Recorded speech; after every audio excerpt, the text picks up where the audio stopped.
Good morning, good morning, good morning. Good morning world, good afternoon world, good afternoon, good evening world. Saan man kayo sa ulit ng mundo ngayon? Ito ako ay nag-prito ng isda na galing sa dagat. Haha.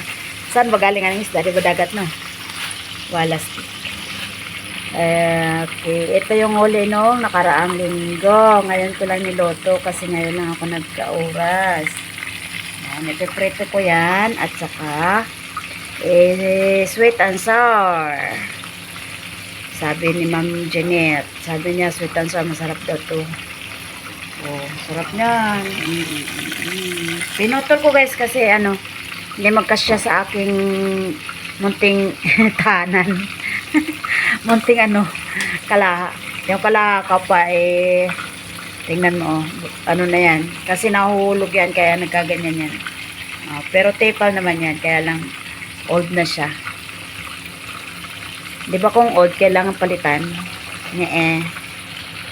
Yan lang guys. Maraming salamat. Sweet and sour ko to.